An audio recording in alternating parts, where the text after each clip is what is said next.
And we're live. It is Monday, June 23rd, the year of our Lord 2025. It is 8 o'clock a.m., and I have something to tell you about June 23rd, which is a special day according to the United Nations General Assembly, which in 2011 proclaimed this day International Widows Day. According to um, UN General Assembly Resolution 65-189, it is International Women's Day to draw attention to the voices and experience of widows and to galvanize the unique support that they need. So it is a great day to kill your husband. Um, and that may have just happened when we're not sure if this is the day that the cactus is finally been finished off by the snowman, leaving the snowman a widow, but we're going to find out. I am back from vacation. I am rearing to go. I saw so many beasts. We may have to talk about the different kinds of beasts that I saw because I saw beasts that I didn't know existed, and I have seized control from E.J. Wittes of the Beastmaster privileges to share some of the beasts, the first of which will be coming your way shortly. Folks, the sun is shining, the sun is scorching. The birds are chirping. It is going to be a great fucking day. And Cactus, let's see if you can manage it one last time. You're watching the So he snowman only is has a few more days because I'm leaving for a month. Maybe I should give you cactus to yeah, I think babysit. I should seize control of the Okay, cactus. I'll bring it back. You are watching Dog Shirt TV, and on this International Widows Day, with the snowman quickly headed toward widowhood, it is um, uh, um, uh, Dog Shirt TV, and we're gonna have Marty Lederman here in a minute to talk about the legality of bombing the Fordo facility with no congressional resolution. Got a lot of stuff to talk about. But before we do that, Holly, how are you? You're going off to see beasts. Yeah, I will be leaving on Wednesday. So, so I was supposed to transit Doha, but I decided to just shell out and get a new ticket because, and actually, well, fortunately, my trip to Kenya and my return, I had bought two one ways. So, and the other one is through London. So, for various logistical reasons, and so I just had to change the one leg, and it wasn't too crazy, and I got airline credit for the canceled trip. So I think it's fine. But yeah, I was supposed to transit Doha Thursday, which is probably around the time that Iran will be bombing the US airbase there. Well, I think Kenya's a pretty safe place to be. Well, is anywhere safe these days? Yeah, right. So, how long are you going to be gone for, and how did you get into the running safaris business? Well, this is my first time running a safari, and I hope it's not going to be a disaster. I was supposed to That's take. rave reviews from Holly. Not going to Well, be, it's I actually hope. I'm not making any money. It's actually costing me money, so people get what they pay for. Um, I was supposed to take a big group. These are friends and family who've have been wanting me to go with them, so I decided to put together groups. In 2020, I had a big group, and then of course COVID, so it was canceled. And yeah, but I have a very dear friend who I've been going on safari with for almost 10 years now. And he started out as a driver, and his dream was to have his own business. And so I've basically given him his customer set over the years, and he's been able to build his own business, and so he gets all the profit, and I get it was supposed to be a free trip, but he couldn't quite get all the rooms comped. So And it's how long are you gone for? well, the I'm gone for a month, but the only half of that is about 12 days is the group trip, and then my family's coming out, and for my nephew's graduating high school there, and then we will have our own like small trip. Super cool. All right. So Holly is with us until Oh, Wednesday, and then she turns into a pumpkin. good. I'm And gonna try to join from because we're gonna join it's from. internet dependent, but I'm gonna try to join. It'll be 3 p.m. there. It'll be a good time. All right. And we're gonna. But look, this means to all of you other co-hosts and Greek chorus members and whatever, you guys gotta like step up here because Holly is like one of the support poles of the tent, and with her going off to Kenya for a month, we're all relying on the other tent poles. And so, if you're John Hawkinson, you're exempted from this. But if you're not John Hawkinson, you need to click that interrupt button more often. Marty Lederman, you look terrible. You look like you didn't sleep well last night or something. You're muted. Let me unmute you. No, you hear me now? Yeah. Okay. No, I didn't sleep well last night, but that's not an Marty excuse texted for me this morning hardly and an said, excuse for the way I look, but yes. um, all right, I go away for a week and you start a war with Iran. I think it's just to like have shit pile up that I'm behind on. Um, uh, let's talk about what I think everybody wants to talk about this morning, which is there a case that can be made that this is lawful? Is there a case that can be made? Well, Yeah, no, we're going to get to does the case have merit, but so I want to start with like, can you even make a real argument yes, about so this? Ben, for the benefit of your listeners, most of whom are probably either not lawyers or not international law lawyers, can I give a few? Let me give a few preliminary sort of framing Perfect. suggestions. First and most obviously, the legality of this is hardly the most important part of it, right? This is going to have huge. So you say most obviously, but that's not going to be obvious to a lot of people. Why is that? I mean, we live in a society of Well, laws, because I not think men, right? I didn't say it was unimportant. I just said it's not the most important thing. Um, that the ramifications, long-term and short-term ramifications of this, and the policy decision are, and just the human cost of this are obviously in some respects much greater. And they are taking up much more of the public debate, right? So the legal questions are not getting a whole lot of debate other than in a few discrete sort of blogs and otherwise. Chris Hayes, did a little bit on it. So there's been some discussion of it, but it's not getting a lot of discussion.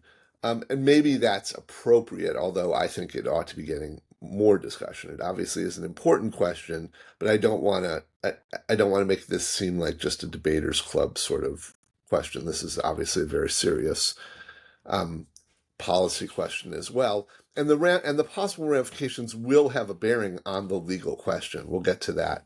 We'll get to that shortly. The two are not disaggregated from one another. That's number one.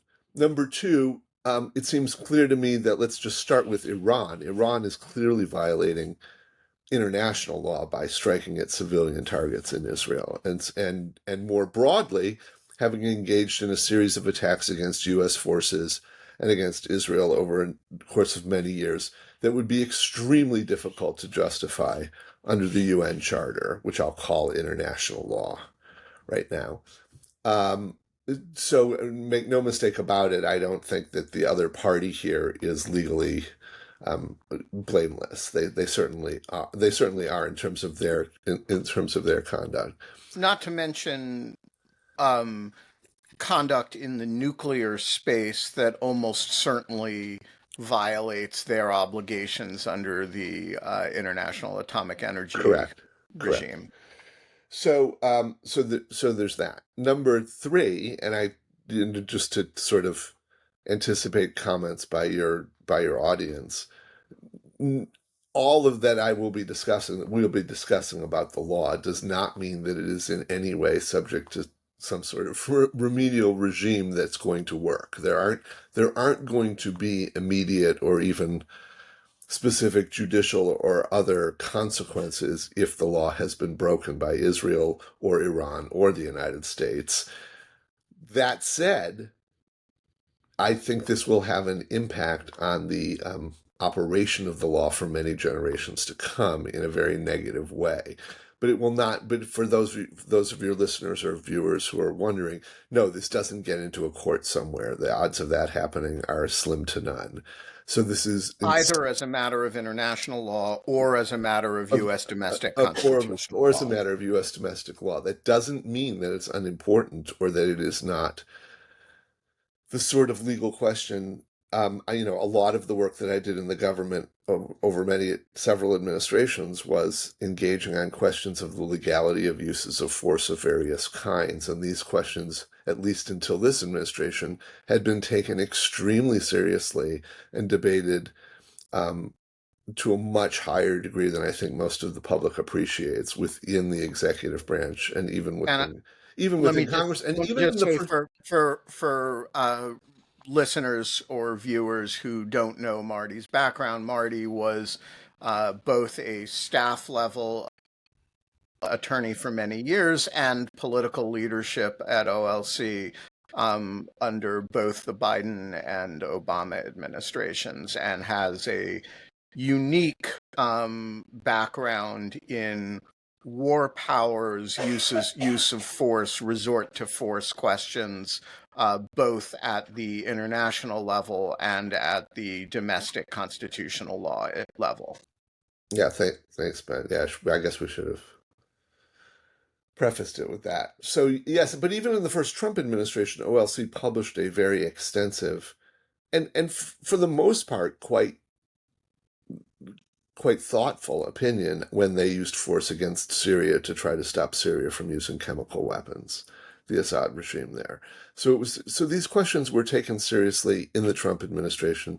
There's a mostly classified opinion about their strike on Soleimani as well. So these are not issues that were not taken seriously in the first Trump administration. But here's my fourth prefatory point. We don't know at all whether and to what extent the legal questions were vetted within this administration at all. And if so, in any serious degree, and how they might, OLC appears to have been cut out of the loop on a lot of important legal questions in this administration. They might have played some role here, although quite honestly, I'm not aware of anyone remaining in OLC who has any expertise on these questions. The so-called lawyers group, the interagency group of lawyers that is convened by the National Security Advisor's chief legal counsel, they would generally have very extensive discussions and paper up this question as well. We don't know the extent to which they've done that. The next prefatory point is that so far as I'm aware, the Trump administration has not offered any legal justifications for what it has done. Israel has sent a letter to the United Nations that sort of touches on several different theories to justify its own use of force without committing to any one particular theory. It's sort of a mishmash of different theories. But so far, the U.S. has not. By the time your viewers see this video, this podcast, the U.S. may have done so. So the War Powers Resolution requires a report within 48 hours of a use of force of this kind. So by this evening, it is very possible that the Trump administration will have sent a letter to the House and the Senate explaining maybe at a very high level of generality, why it has done what it has done, and might even send a letter to the United Nations explaining why this is not a violation, in their view, of the UN Charter.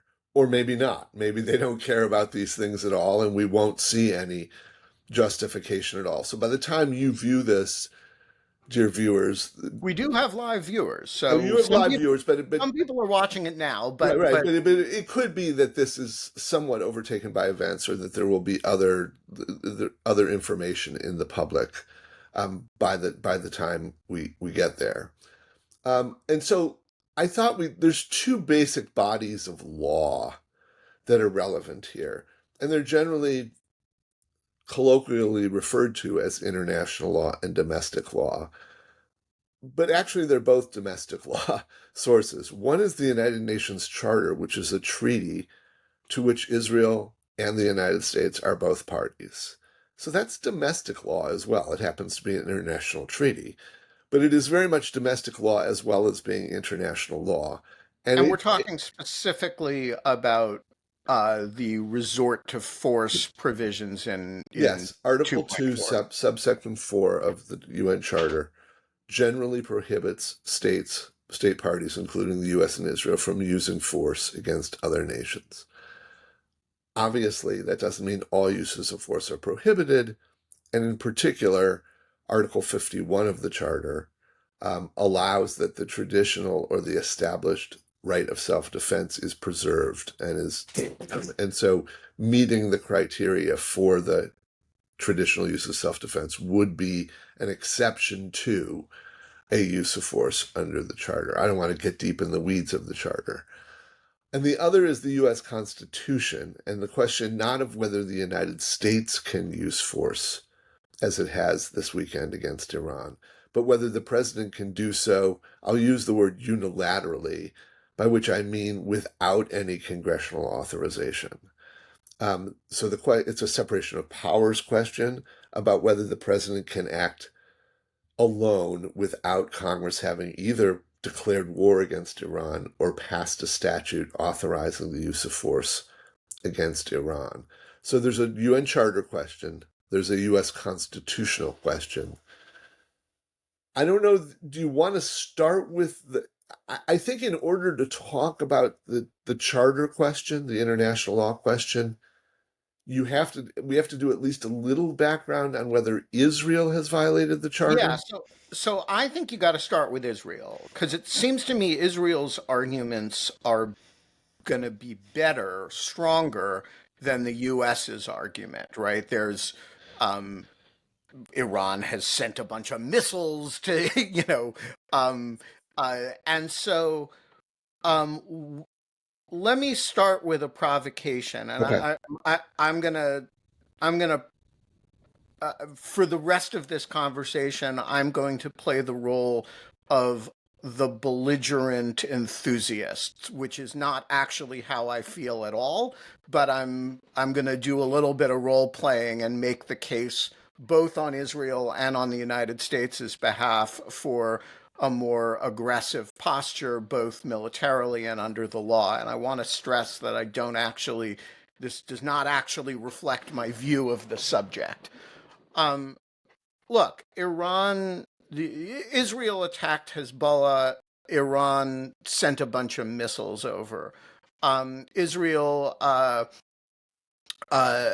you know, last year, um, uh, Iran's posture toward Israel through the Houthis, through Hezbollah, through more complicatedly through Hamas and Islamic Jihad is unremittingly violent. And so, what is wrong with Israel saying, amidst 2 years of consistent attacks that are to one degree or another sponsored by Iran, we've decided to take this moment in Article 51 self defense to take out the nuclear program, which is the most substantial existential threat to Israel that Iran has. We started with the proxies. But surely self-defense doesn't include only the moment when the missiles are heading over to us and allows us to take out the the biggest threat, even if it's not the biggest threat itself is not imminent. So there's a lot packed in there, Ben, in terms of Israel. And I apologize to the viewers, but let me break this down a little bit more because Israel, of course, their actions have not been limited to simply trying to stop nuclear capabilities of Iran. They've been much broader than that. They've obviously taken steps simply to try to deter or degrade Iran's capability of attacking Israel more broadly in the ways that you have described. And those attacks, putting aside the nuclear aspect of this, one might say are just part of an ongoing armed conflict between Iran and Israel that has been happening for several years now, including not just proxy um, proxy attacks, but Iran and Israel using force against one another on several occasions recently in ways that have not come to any obvious endpoint, right? That they seem to be continuing, if intermittent. It complicates the law when it is intermittent like that. It doesn't feel like a war of the traditional kind where you're having constant uses of force. But one might say that these sorts of actions by Israel are just part of an international armed conflict. They are subject to the laws of war, the rules for the way one fights, the so-called law of armed conflict or international humanitarian law, and Israel may or may not be complying with those. Probably is for the most part in ways that Iran is not. It's targeting seems to be targeting mostly military objectives, not civilian targets. Although there have been many reports in the last 4 or 5 days, I don't know to what extent they're true, of Israel targeting civilian leadership as well in order for what we might call regime change sorts of objectives, which would be unlawful. I don't know whether that's the case or not, but that would be a very important thing to be looking for. On the nuclear side, I also want to raise one other issue, not relevant to the US's role necessarily, which is that Israel has, for the first time that I'm aware of, but you tell me if you know of any other counterexamples, Ben, first time in which a state has acknowledged that it has targeted with lethal force scientists, civilian scientists who are working, nuclear scientists, so they're working in a way that might one day benefit the military capabilities of a state. They have targeted and killed such scientists. There have been many reports over the years and books written about Israel's attacks on scientists in Iran and elsewhere. But it's the first time that I'm aware of that Israel has acknowledged, or any state has acknowledged, targeting civilian scientists. And that, to my mind, is a very big deal. It's not getting a lot of attention right now, but it is a pretty important precedent that's being set and a potentially very fraught one.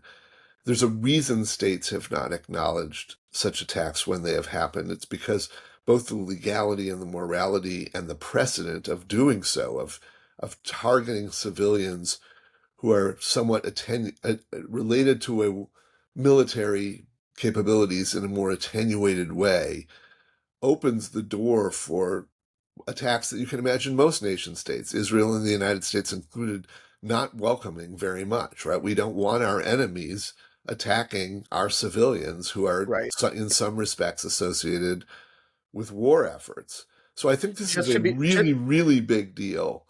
And And just to be clear about it, the Israelis have walked a very delicate line on Iranian scientists, which is that they've targeted them pretty openly before, including, car bombings. There's a whole joke in Israel, just another explosion in Tehran, which is a phrase that kind of means, yeah, we killed another scientist, but we're not acknowledging it. But they never come out and say, yes, that was us. We targeted so and so and Right. blew up his It's car. all been covert, is It's what all, but some of it is with a wink, right? Oh sure. yeah, we notice there's another explosion in Tehran, but they don't say we did it precisely to preserve the point that Marty is making here. And I agree, they've changed that completely now. So I just want to put a pin in that, so to speak, because I think that's a big deal and worth a discussion, maybe in a different dog shirt program. Okay, and then there's the obvious, just the attacks on the nuclear facilities that the United States has obviously contributed to now, and there the issue would be.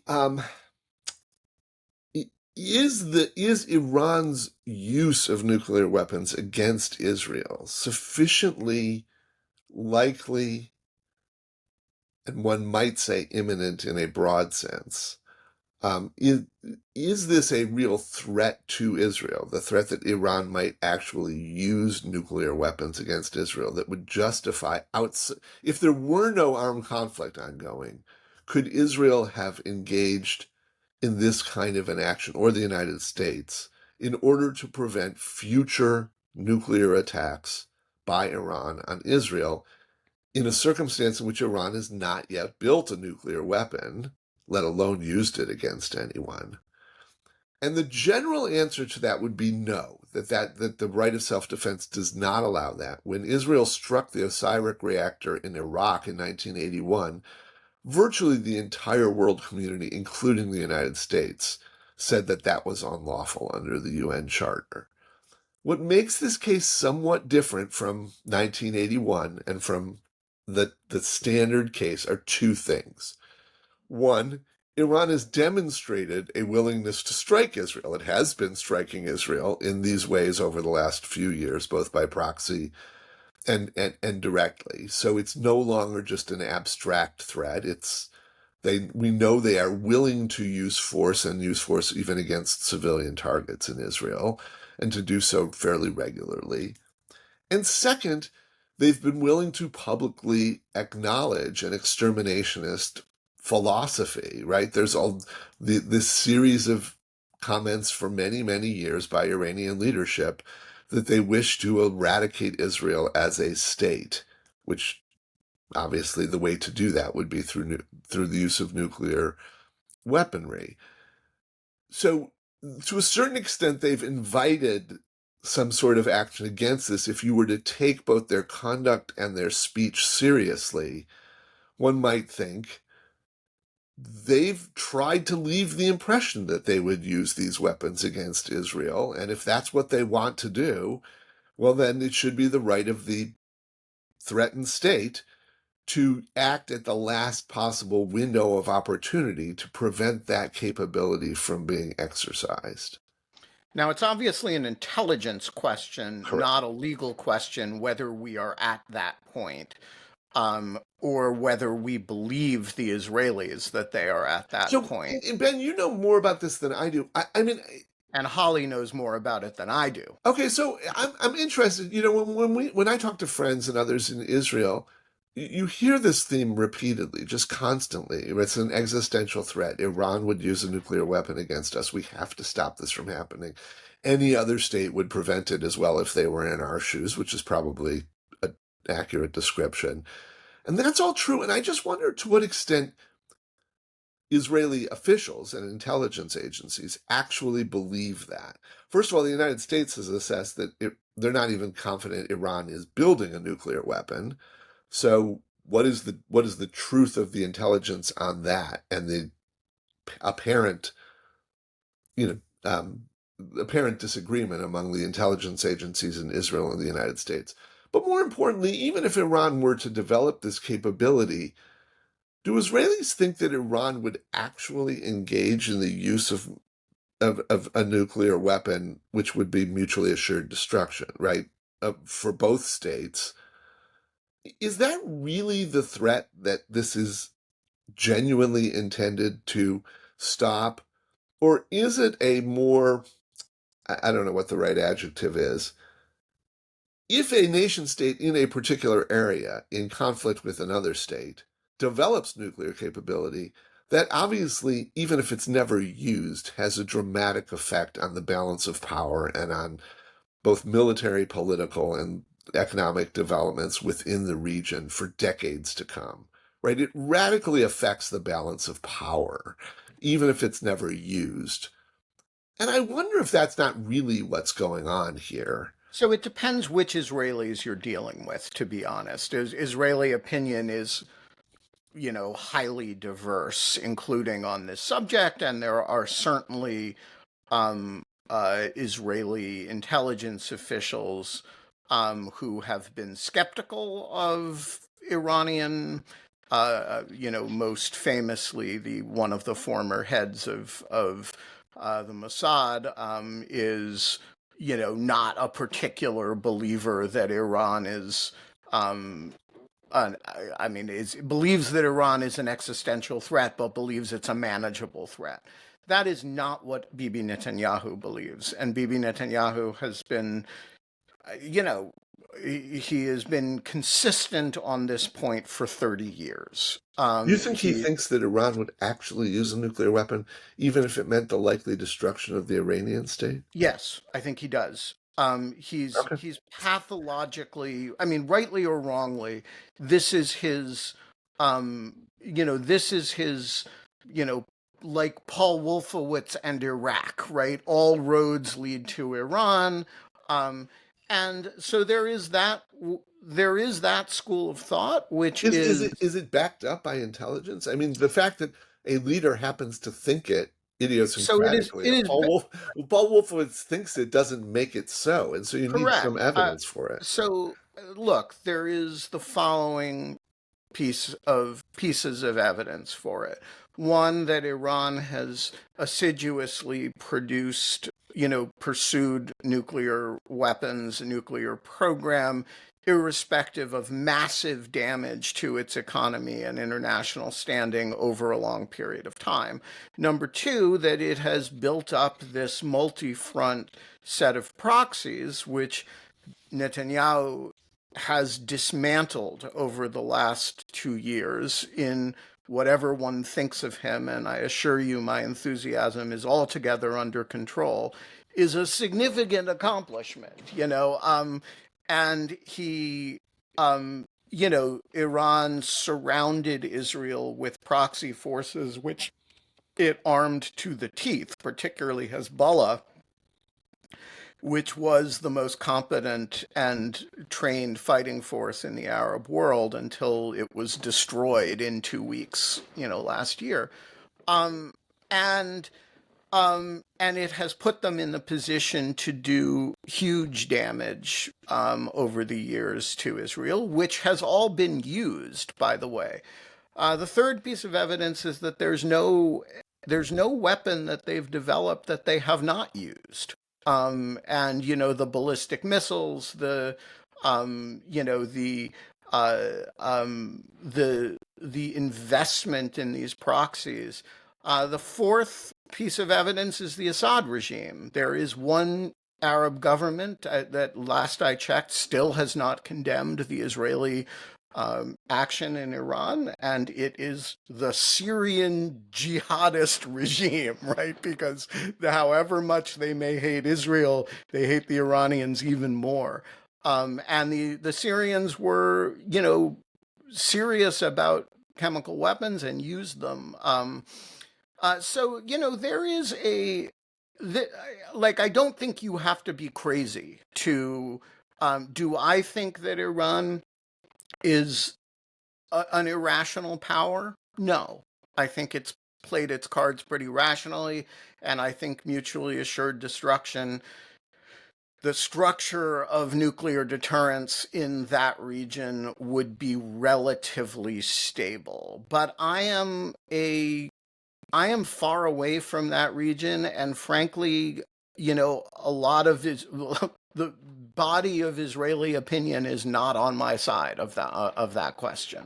Fair enough, Ben. I mean, Holly, did you want to add anything to that? Because I just think I get that, and if there were evidence to support the idea that Iran might actually, engage in mutually assured destruction, then it would be a very interesting, obviously very solemn and difficult question about whether and when force could be used to disable the development of this capability.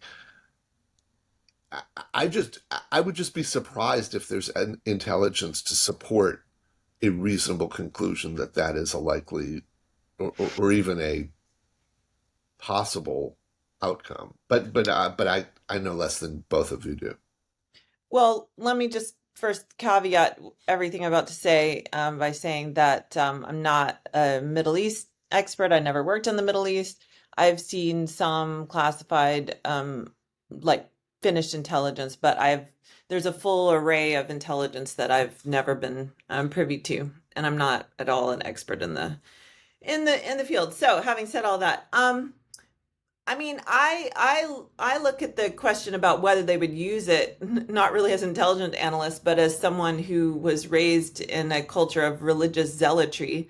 And I think that Iran is a fanatical regime, and I think I don't know, based on that alone, I think that they really want, for like religious reasons and almost spiritual calling reasons, they would destroy the Israeli state if they could, and that's what they seem to have wanted to do. So I don't know. I just from my own personal opinion, I think they might use it. I don't know the intelligence.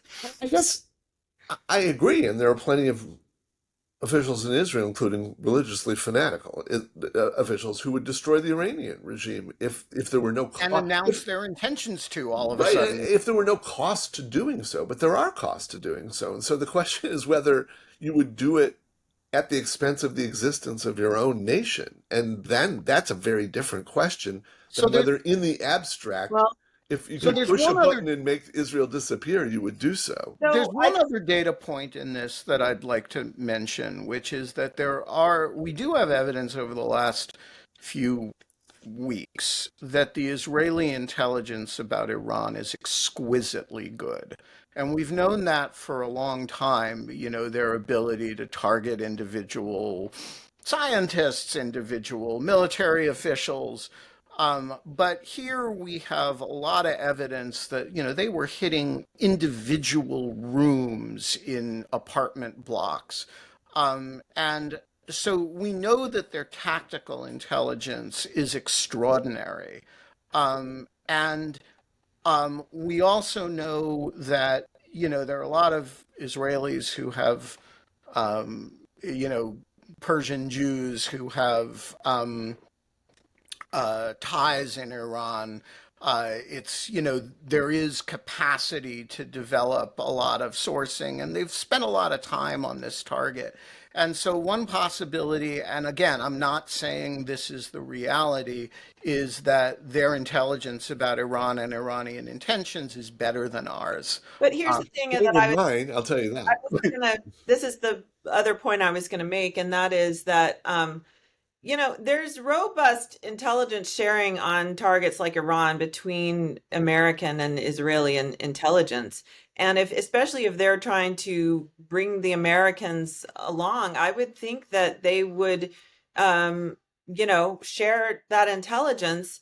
And at least publicly facing, there's been a gap between the United States intelligence community's assessments and whatever Netanyahu is, and that goes back a long ways. So I don't know exactly what's going on behind the scenes, but my understanding is that there is robust intelligence sharing, and so that makes me skeptical of Israel. Certainly, Netanyahu's spinning of whatever Israeli intelligence is on the nuclear question. I think tactically, yes, Ben, you're right. They clearly know like where certain people are, and certainly these proxies, Hezbollah, Hamas, all of it. Well, maybe not Hamas. Obviously, October 7th was a big intelligence failure. But they clearly have great tactics. They have people that they've penetrated these organizations. There's no question about that. You can't, you would have to have human intelligence to get that level of granularity. But in terms of like strategic understanding of what's going on in the Iranian government, I don't know about that. That's a whole different area of intelligence. So All since right, so we only have I want to go ahead. shift to the U.S. Yeah. side because we only have 20 minutes left. But Marty, is it fair to sum this up as to say the there are the Israeli resort to force question is complicated under international law? There is no relevant Israeli domestic law. The resort to force is a complicated question, and within the targeting, the decision of what is and isn't appropriate to target is a very complicated question. Yes, I think, but in some ways it's not complicated. In some ways it's just what we've just been discussing. It's just a question that depends upon whether the evidence is such that it is reasonable to believe that Iran would use a weapon against Israel. And so I did want to distinguish that from what I think almost all Israelis probably do believe, which is the second scenario I described, which is even if it wouldn't be used, the existence of the weapon would radically change the balance of power in the Middle East or threaten to do so. And that's and I think they might be thinking, if not saying out loud, that's reason enough to But to get rid of this capability. And that I think would be a very forward leaning to although, does that depend whether that's forward leaning? Does that depend on the issue that we were previously discussing, which is whether there is a pre existing, ongoing, intermittent armed conflict that they're really allowed to target Iranian defense capabilities at will, assuming the target is so lawful? yes, I just be in order to save time, I did want to bring that up, which is that there's another theory here apart from literal self-defense under Article 51, and that is Israel and Iran are clearly in an armed conflict, and there's a theory out there, often attributed to Yoram Dinstein, that once you are engaged in a state-to-state armed conflict, this so-called jus ad bellum, or the Article 2, Article 51 charter question, sort of drops out of the picture, and all that's left is the question of whether the particular actions that you are taking, whether they comply with the laws of war, right? Whether with the proportionality and targeting and precaution principles of the laws of war, and that you don't have to do a necessity and ad bellum overall proportionality You just say there's a analysis. war, And and in the war, you get to target the enemy's defense you industrial do base, this does including seem their to be nuclear this facility. seems to be a difference in kind, not just in degree, and that would be a very yes, that is complicated, Ben. As a legal matter, the question of whether you need to have new and distinct necessity and proportionality analysis, which is what we've been doing, within the context of an armed conflict, and if so, when are your actions so new and different that you would require that kind? It can't be every time you use force, every hour you have to do a new ad bellum proportionality analysis. When you need to do that is a very, very difficult legal question. So you are right, this is a difficult question, made more difficult by the fact of an ongoing armed conflict when it comes to Israel. Shifting over to the United Yeah. States, Okay. let's So just now, wait, start wait. with the Let me set the table for this let me do analogy. to the treaty part, right? Okay. So on the treaty part, the U.S. has breached the charter. I can't think of any rationale other than we are doing this in defense of Israel. And that would require the U.S. intelligence community and the president to conclude that Israel is actually threatened by Iran's possible use of nuclear weapons, which would be, as Holly pointed out, inconsistent with the U.S.'s at least publicly articulated view for many years, which is that there's no evidence as of yet that Iran would even develop these weapons, let alone use them Well, against I think Israel. mainly it's how much lead time. I don't think it's necessarily that they wouldn't do it or that they just don't. They're not there. I don't know, but that would require a very a very significant showing within the executive branch and in the political branches more broadly, at least, of a threat to Israel, of this existential threat to Israel. All right, so let's talk about this because Yeah, I want to turn to uh constitutional. the domestic side, which seems to me a little bit harder, but maybe only a little bit.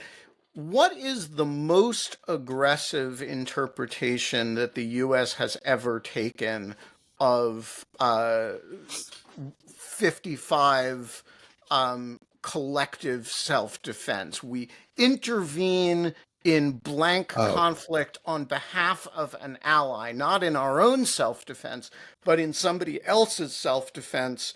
What's I can't think of a theory that remotely approaches oh, this so you haven't in got this. aggressiveness. This isn't the constitutional question you had. This Right? No, is no. This this is is the the chart. ILA This is the question. charter question. Which, by the way, there's no reason to think the Trump administration cares whether they're breaching the charter. Right, But yes, but okay, let's, as a matter of yes, formality and seriousness about law, let's say traditionally OLC would have thought about this question yeah, pretty hard, and it might write an aggressive memo, and the State Department and the even State harder than Department that, would have. right? All right, so what's the most aggressive we've ever been? Well, I mean, obviously there have been conflicts we've gotten involved in Vietnam and Korea, right? Where we're putting boots on the ground and actually helping allies At the invitation of the ally. at the invitation of the ally. This seems like a very different sort of thing. We're not getting involved in the conflict writ large. It's just that we are taking out this particular capability and doing so, I would think, on the theory that we're not just helping Israel win this armed conflict, but this is supposedly.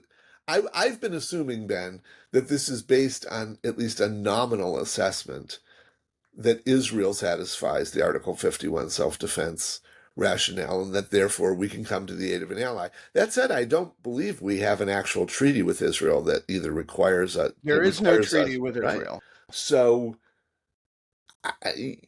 it seems like a stretch. I think the argument that the U.S. is complying with the charter here, I haven't seen anyone make that case, and I'd be surprised if it could be made. So, given that we only have 13 minutes, maybe that's a good pivot to the constitutional Yeah, question. so let's talk about the Okay. constitutional law. So, Let me, first, let me give people a very brief sketch of the yeah, landscape here, which is that there are two ways that something can be consistent with separation of powers in a resort to force. One is if there's an authorization to use military force or a declaration of war.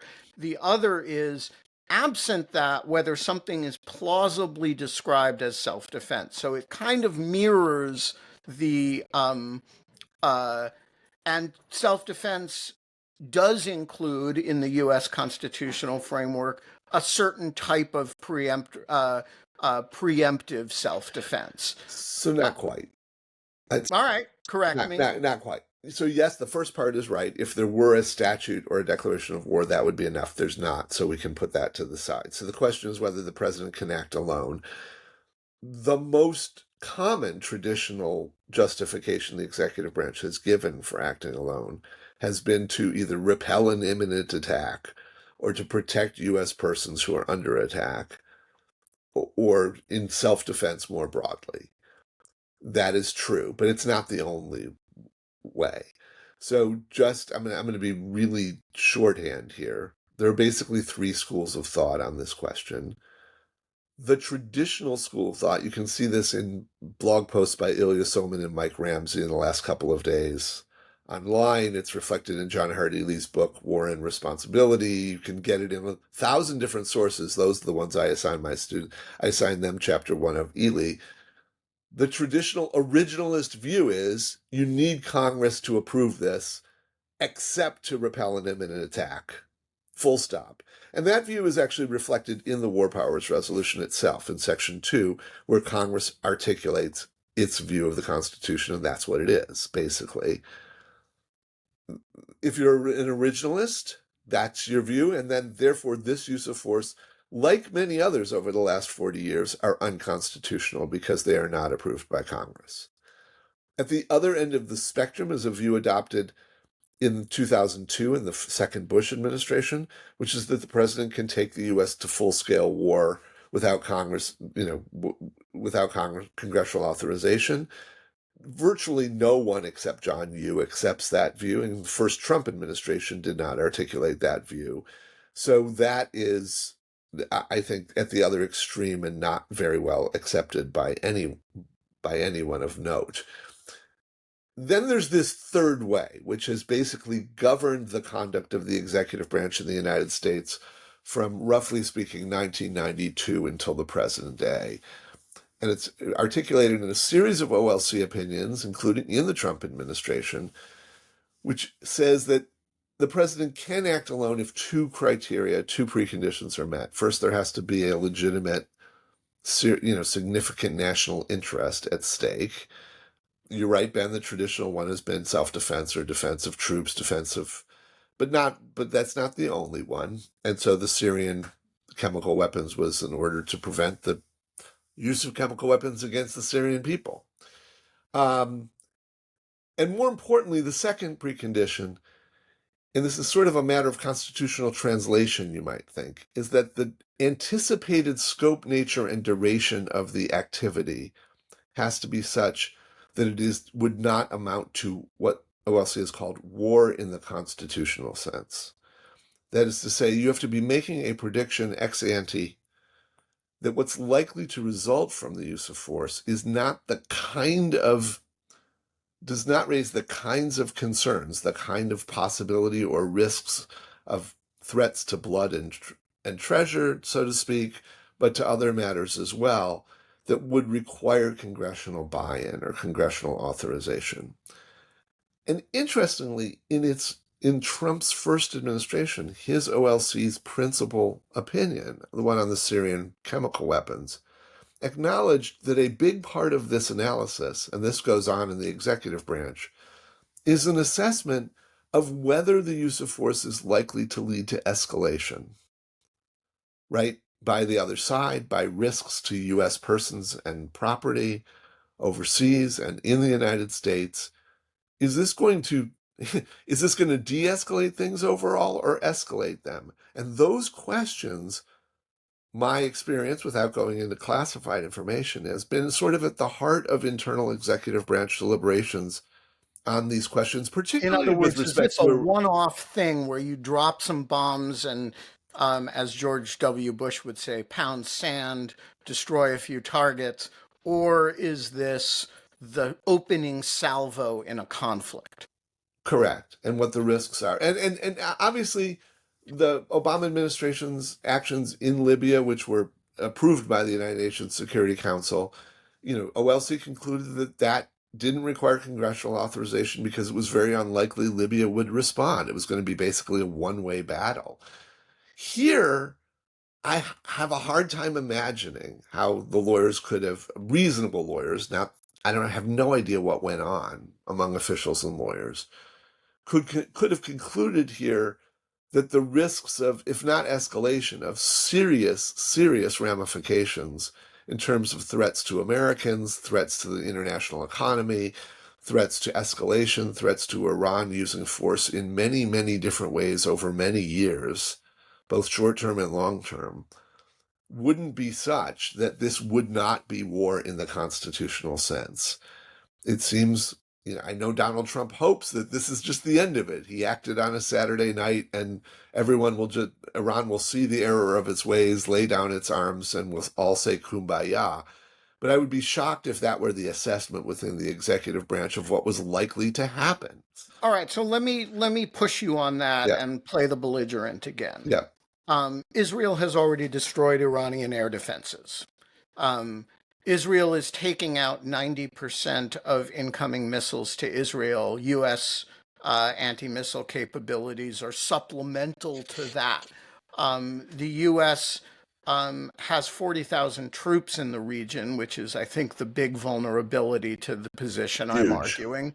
But they're not. A lot of them are in Qatar, which is not a country that Iran is going to attack. Um, and um, and by the way, the ones that are in Syria and Iraq are, well garrisoned and well protected, and the U.S. Shielded them after the Soleimani strike quite well, and so the calculation would be, as Trump said falsely to Zelensky, you have no cards here militarily. And we destroy Fordo and Esfashan and Natanz, and what are you going to do? Lob some missiles at there's limited capacity for escalation because Iran has already been so denuded of its international reach by the Israelis. What's wrong with that as a response? No, no. So if they were taking the law seriously, and if they were applying this third Right. way, No, no. We're having the this conversation third that we're way, both yes, confident they didn't have. But right. But if they did, it would require an assessment of the kind you just described in order to make this lawful.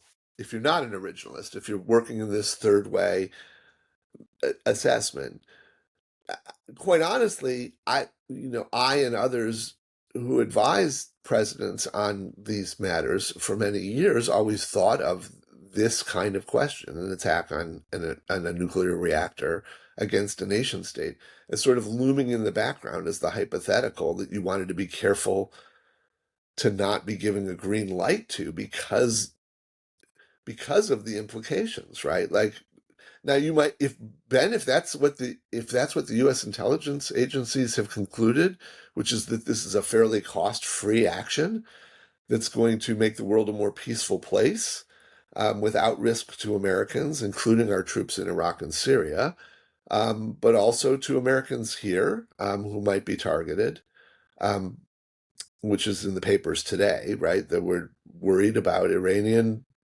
sleeper you know, cells targeting America. remember that when Iran, so this is for background of people, when Iran really wants to hit and can't hit locally, it blows up a Jewish community center in Argentina, right? I mean, it did it through Hezbollah, but that's a tactic in their playbook that is just simple resort to assassination and terrorism. Right. So yes, you are right. What you described, if that were a reasonable intelligence assessment, then if you are working within this framework of constitutional analysis that I've described, that might justify what the Trump administration has done here. Again, though, I'm very deeply skeptical that they could make that case or that they will make it publicly, that it was likely that they would write something like what they wrote in the case of Syria, which is that they had taken these steps to make sure Russia would not respond in kind and this would not escalate and that sort of thing. But maybe they have. I don't know. But that's so on both the charter and the Constitution. Let me paint me as deeply, deeply skeptical that they could find the predicates for making this lawful without going all the way to saying it's impossible to do it. I can imagine they might if they cared about the law, and that's a big if. Yeah. So it's a super interesting hour of discussion of a subject that I think could bear more than an hour. I will just add one thing on an area of this discussion that we haven't really touched on that I suspect will be part of the verbiage of whatever they say publicly, which is some combination of the two AUMFs. And they'll throw them in because they are authorizations. And I just want to say, as somebody who has taken a pretty maximalist view of the Al Qaeda AUMF in 2001, it does not reach this No, situation. I'm going to be Full surprised. stop, end of Yeah, story. me too. I'm in your camp, right? I've been a proponent of the 2001 AUMF as being a bit. Let me put it this way: I've been much more comfortable relying upon that than Article 2 of the Constitution. It But doesn't get you boy, here. I would just be very surprised if they tried to make that here. But They will, because it says the word authorization, and this will not ultimately be decided by lawyers. It'll ultimately be decided You by think Stephen that Miller beating his chest. it would be just as reasonable for them to rely upon the declarations of war against Hungary, Romania, and Bulgaria in Give 1943. them any idea. The thing is, they've never heard of those. And so you don't want to give them any ideas. Marty Lederman, you're a great American. I know you're tired and you didn't sleep well, but this has been one of the most educational hours of television that will be available on this subject today. Another one of them will be at 11:30. We're going to have something that we didn't have in this conversation, which is an Iran specialist on the analytical side, and some deep regional Middle East discussion as well. So we'll be talking about the tactical and strategic. That will be available. That'll be on YouTube at 11:30 live.